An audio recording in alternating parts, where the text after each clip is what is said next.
না থাকার কারণে পৃথিবীর যে অঞ্চলগুলো সবুজ শ্যামল ছিল সেগুলো এখন মরুভূমিতে পরিণত হয়েছে। অর্ধেকের চেয়েও বেশি মানুষ পানি শূন্যতার কারণে মারা গিয়েছে। বাকি অল্প কিছু মানুষ পৃথিবীর যে জায়গাগুলোতে এখনো পানি আছে, যেখানে মোটামুটি সব পাওয়া যায়, সেখানে গিয়ে থাকছে। কিন্তু সব সময় যেটা হয়, পৃথিবীতে ধনীদের উপর যত সমস্যাই আসুক না কেন, তাতে তাদের কিছু হয় না। ঠিক এমন কিছু এখানেও হচ্ছে। বড় বড় প্রাইভেট কোম্পানিরা মাটির একদম গভীর থেকে পানি তোলার জন্য বিভিন্ন জায়গায় পাওয়ারফুল মেশিন বসিয়ে দিয়েছে। কারণ এখনো কোথাও কোথাও এমন জায়গা আছে যেখানে মাটি থেকে পানি উত্তোলন করা যায়, আর সেখান থেকে যতটুকু পানি বের হয় সেগুলোকে তারা শহরে সাপ্লাই করে দেয়, যেখানে ধনীরা বসবাস করে। কিন্তু বেচারা গরিবরা গ্রামে বসবাস করতে বাধ্য। তাদের মধ্যে হোমস নামের একটা পরিবার আছে, যেখানের মধ্যে একজন পিতা নেস্ট, মা ক্যাথরিন, বড় মেয়ে ম্যারি আর ছোট ছেলে জেরম অনেক কষ্ট করে এই পরিবার গ্রামে থেকে বসবাস করছে। নেস্টের অনেক বড় একটা জমি আছে, যেখানে তার পিতা চাষবাস করত। কিন্তু পানির অভাবের কারণে নেস্ট জমিটিতে কৃষিকাজ করতে পারছিল না। সে সরকারের সাথে কথা বলেছে যে আমার জমি এখনো উপর আছে, অর্থাৎ এখানে পানি দিলে ফসল ফলানো সম্ভব। তবে কারো থেকে নেস্টের কথায় বিশ্বাস হয় না। তাই নেস্ট নিজেই জমি খনন করতে থাকে, এই আশায় যে এখান থেকে ভাগ্যক্রমে কোনো পানি বের করলে সে আবার চাষবাস করতে পারবে এবং সেই ফসলগুলো বিক্রি করে পানির অভাবকে নিজের পরিবারের জন্য পূরণ করতে পারবে। একদিন নেস্টের জমিতে, যেখানে সে পানি বের করার জন্য মেশিন লাগিয়েছিল, সেখানে দুজন চোর চলে আসে, যারা সেই মেশিনটাকে চুরি করতে এসেছে। নেস্ট এটা জানতে পেরে সে দ্রুত তার গান নিয়ে সেখানে পৌঁছায়।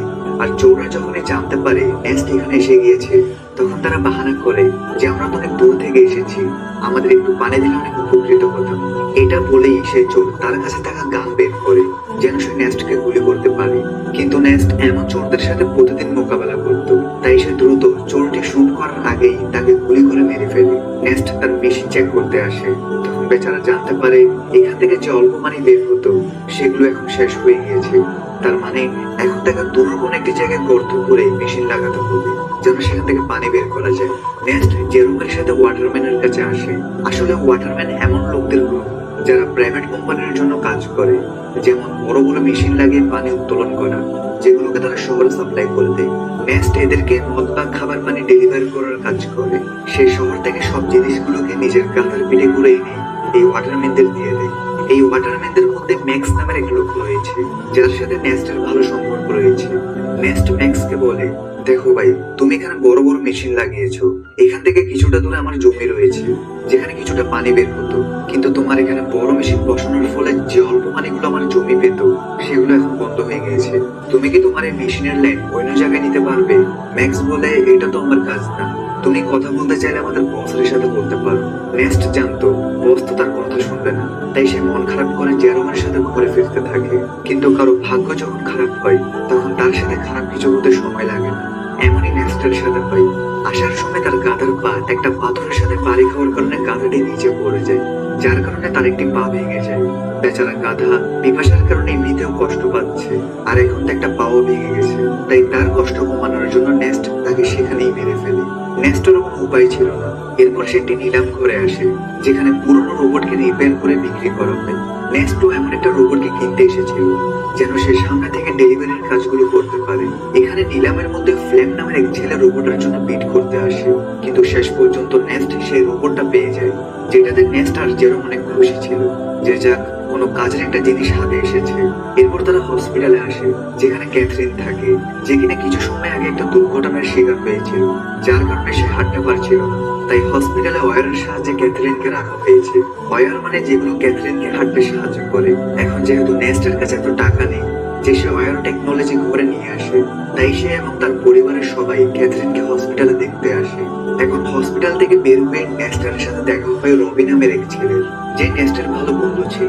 রবির থাকার কোনো ঘর ছিল না, সাথে সে মানসিকভাবে দুর্বল। তাই নেস্ট তার কাছে যেটুকু পানি ছিল, সে রবি আর তার পরিবারকে সেগুলো দিয়ে দেয়। কারণ যদিও তার কাছে পানির অনেক অভাব, কিন্তু তার মন অনেক বড় ছিল। এখন নেস্ট সেখান থেকে যখনই ঘরে ফিরে আসে, তখন তার কাছে ফ্ল্যাম পৌঁছায় আর বলে, তোমার রোবটটা আমাকে একটু দাও, আমার কিছু গুরুত্বপূর্ণ কাজ আছে। তবে নেস্ট জানতো ফ্ল্যাম একটা বদমাশ ছেলে, সে রোবট ফিরিয়ে দেওয়ার সময় অনেক নাটক করবে। তাই নেস্ট রোবটটিতে সাফ মানা করে দেয়।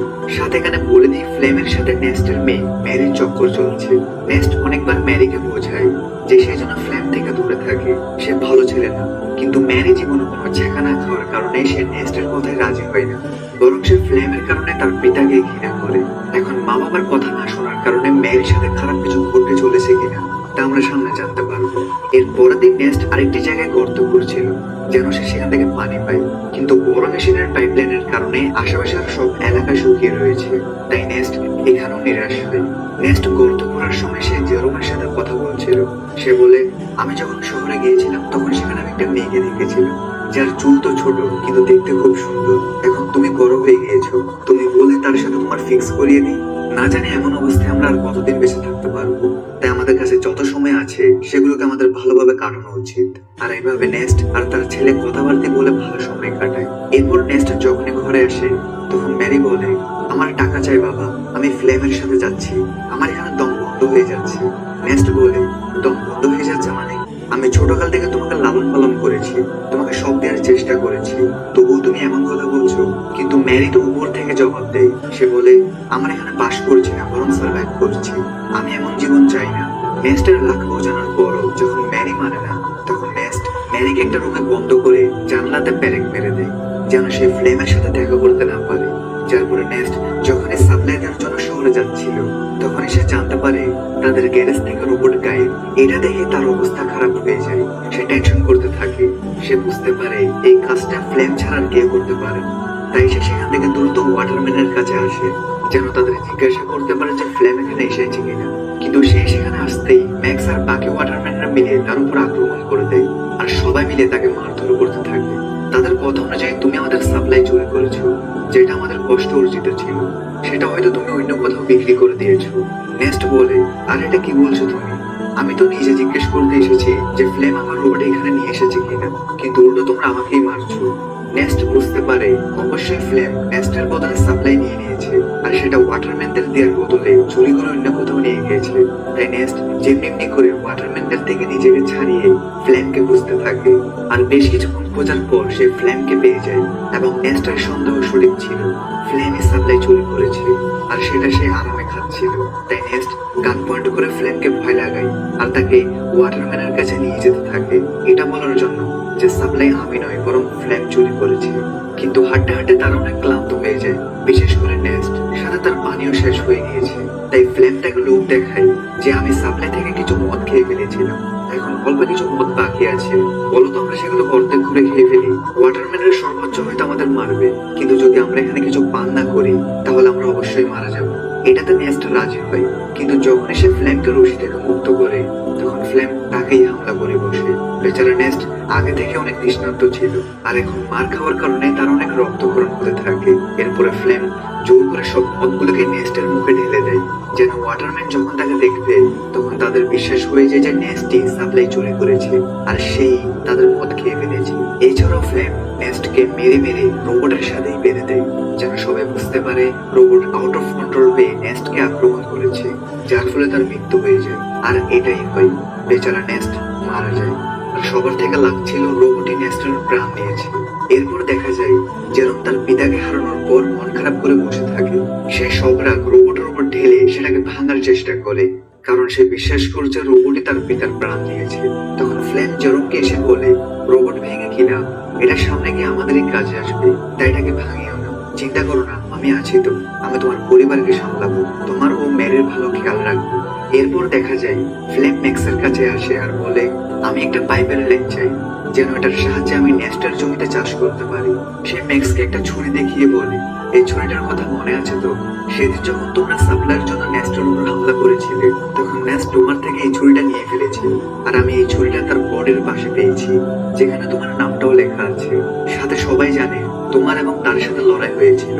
তাহলে আমি ভাবছিলাম কি আমি সবাইকে এটা বলে দিই যে লড়াইয়ের সময় ম্যাক্স যখন নেস্টকে মারতে পারেনি তখন সে পরের সুযোগ পেয়ে নেস্টকে মেরে দেয় আর দোষ দিয়ে দেয় রোবটের উপর।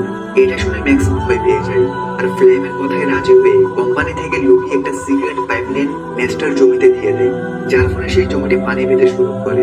সবাই অনেক খুশি ছিল যে এখানে আবার চাষ হচ্ছে। ফ্লেম প্রতিদিন লাঙ্গল চালায় যেন ফসল ফলাতে পারে আর দেখতে দেখতে তার পরিশ্রমেরও ফল পাওয়া যায়, অর্থাৎ ক্ষেতের সব দিকে ফসল ফলতে শুরু করে, যেগুলো দেখে জেরোম আর বাকির অনেক খুশি ছিল। সাথে ফ্লেম আর মেরির রিলেশনশিপ ছিল, যার পরে তাদের বিয়ে হয়ে যায়। বিয়ের পর ফ্লেম অনেক খুশি ছিল আর সে ভাবছিল যে এই সব কিছু নেস্টের ছিল আজ যদি সে বেঁচে থাকতো তাহলে না তো তার সাথে ম্যারির বিয়ে হতো আর না তো সে এই জমি পেত। নেস্টার মারা যাওয়ার পর সে সবকিছু নিজের করে নিয়েছে। কিছুদিন পর দেখা যায় ব্যাংক থেকে কিছু কর্মচারী আসে, যাদের কথা শুনে ফ্লেমের পায়ের তলার মাটি সরে যায়। ব্যাংকের কর্মচারীরা বলে যে জমিতে তোমার ফসল ফলেছে সেই জমিটাকে নেস্ট বন্ধক রেখেছিল, সেটা তো তোমার না, তাই এই জমিটা ব্যাংকের হলো। আর এখানে যে ফসল ফলেছে সেটাও ব্যাংকের কাছে যাবে। ফ্লেম বলে, না, এই কথাটা তোমাদের ফসল ফলার আগে বলা উচিত ছিল। তুমি যদি প্রথমে বলে দিতে তাহলে আমি আরেকটি জমি দেখে নিতাম। কিন্তু ব্যাংকের কর্মকর্তারা তার কথা শুনে না আর বলে 1 সপ্তাহের ভেতর টাকা দিতে না পারলে এই জমিটাকে তুমি ভুলে যাও। এটা বলে তারা চলে যায়। ফ্লেম অনেক চিন্তিত হয়ে পড়ে যে নেস্ট আমাকে বোকা বানিয়ে দিয়েছে, ভিখারি কোথাকার। জমিন পর্যন্ত বন্ধক হয়ে গেছে, এখন টাকা কোথা থেকে আসবে? ফ্লেম একটা পথ খুঁজে পায়, তা হচ্ছে তাদের রোবটকে বিক্রি করে দেওয়া। আর সে সেটাই করে। সে নেস্টের রোবটটিকে গাড়িতে তোলে আর জেরোমকে বলে, আমি রোবটকে বিক্রি করতে যাচ্ছি যেন এখান থেকে পাওয়া টাকাগুলো দিয়ে আমি ব্যাংকের ঋণ পরিশোধ করতে পারি। তবে ফ্ল্যাম তো কোনো ভালো ছেলে ছিল না। সে রবির কাছে আসে আর তাকে বলে, তুমি আমার সাথে আসো, আমি তোমার জন্য খাবার পানির ব্যবস্থা করছি। এটা শুনে বেচারা রবি নিজের বাচ্চাকে নিয়ে ফ্লেমের সাথে চলে যায় আর তার স্ত্রীকে সেই জায়গায় রেখে যায়। কিন্তু ফ্লেম একটি সময় রবির বাচ্চাটাকে বেঁচে ফেলে, যেখান থেকে পাওয়া টাকাগুলো সে ব্যাংকে দিয়ে দিবে। এখন এটার খবর যখনই রবির কাছে আসে তখন সে ফ্লেমের সাথে ঝগড়া করতে থাকে। কিন্তু ফ্লেম যেখানে বাচ্চাটাকে বিক্রি করেছিল সেখানে ঝগড়া করার কোনো নিয়ম ছিল না। আর বাচ্চা বিক্রি হয়ে গিয়েছে মানে চুক্তি আর ভঙ্গ হবে না। তাই সে খারাপ লোকরা রবিকে গুলি করে মেরে ফেলে। সাথে তারা ফ্লেমকে গুলি করার চেষ্টা করে, কারণ তাদের তো তখন মনে হয়েছিল ফ্লেম রবির পারমিশন নিয়ে তার বাচ্চাকে বিক্রি করেছে।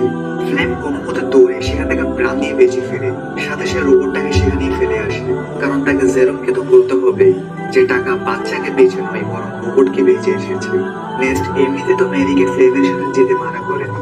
যাই হোক, এরপর দেখা যায় ব্যাংকের ঋণ পরিশোধ করার পর ফ্লেম জমিটা আবার পেয়ে যায়।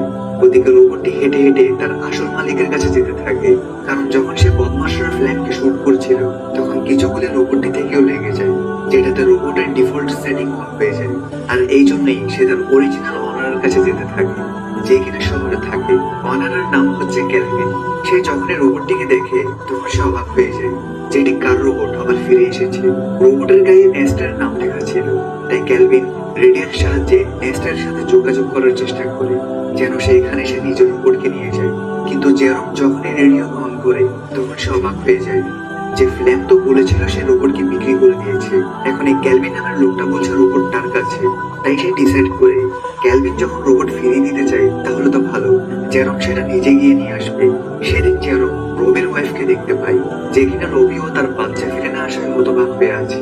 এখন সে একটা পুতুল নিয়ে তার বাচ্চা ফিরে আসার অপেক্ষা করছে। ফ্লেম এসে তাকে সেখান থেকে নিয়ে যায়। এই জিনিসটা দেখে জেরোমের সন্দেহ হয় কিছু একটা তো হয়েছে যেটা ফ্লেম লুকাচ্ছে। যাই হোক, এর পরের দিন সে শহরে যাওয়ার উদ্দেশ্যে বেরিয়ে পড়ে। তবে শহরের বর্ডারে তার বয়স 18 বছরের নিচে হওয়ার কারণে গার্ডার তাকে শহরে যেতে দেয় না। তখনই সেখানে একটা মেয়ে আসে যার নাম আনা, যে কিনা এখানে গোপনে মানুষদের পাচার করার কাজ করছে। তাই সে জেরোমকে বলে, আমার সাথে চলো, আমি তোমাকে শহরে পাঠাতে পারবো, সেটাও কম টাকায়। জেরোম যখনই আনাকে দেখে তখন সে অবাক হয়ে যায়, কারণ আনা হুবহু সেই রকম যেমনটা নেস্ট তাকে সেই ছোট চুলওয়ালা মেয়েটির ব্যাপারে বলেছিল, অর্থাৎ এটাই সেই মেয়ে।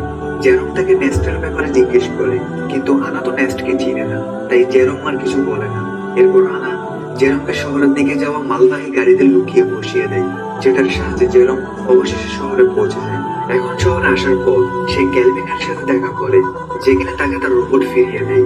রোবটের গায়ে যে গুলিগুলো লেগেছিল সেটাও ক্যালভিন রিপেয়ার করে ফেলেছে, সাথে সে রোবটের সেটিং ঠিক করে দিয়েছে। কিন্তু জেরোম যখনই রোবটকে মন দিয়ে দেখে তখন সে জানতে পারে এটাতে ক্যামেরা আছে, যেটা লেজার লাইটের মতো ভিডিও রেকর্ড করে। ভিডিওগুলো তেমন পরিষ্কার তো না, কিন্তু এটুকু পরিষ্কার ছিল যে সেটাকে দেখা যায়।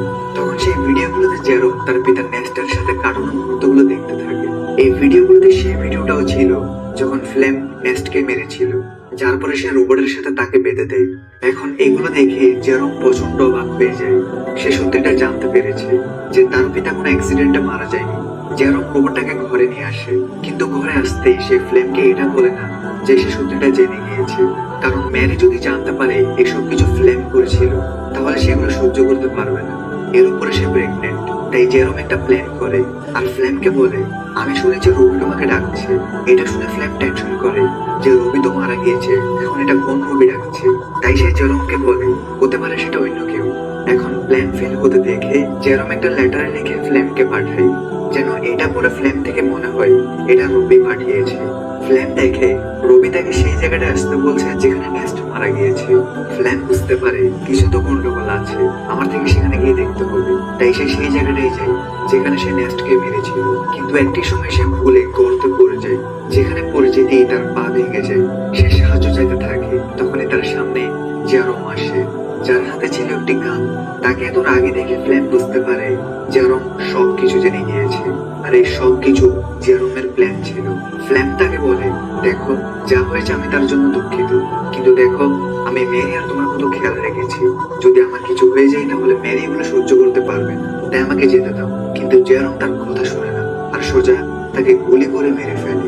এরপর দেখা যায় সে রোবটটির মেমোরি রিসেট করে দেয়, যেন মেরি এই ব্যাপারে কোনোদিনও জানতে না পারে। সে চায় না মেরি সত্যিটা জান। কিছুদিন চলে যাওয়ার পর যখন ফ্লেম ঘুরে আসে না, তখন মেরি অনেক টেনশন করতে থাকে। জেরম বলে সে কখনো ভালো মানুষ ছিলই না, সে তোমাকে ছেড়ে চলে গিয়েছে।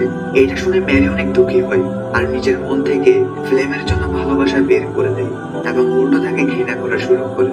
জেরম খুব ঠান্ডা মাথায় তার বদলা নিয়েছে। এরপর থেকে জেরম আর মেরি ঘর চালানো শুরু করে।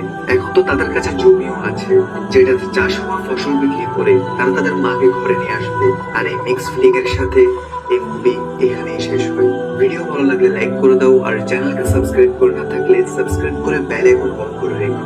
দেখা হচ্ছে নতুন কোনো ভিডিওতে। সবাই ভালো থাকো, সুস্থ থাকো।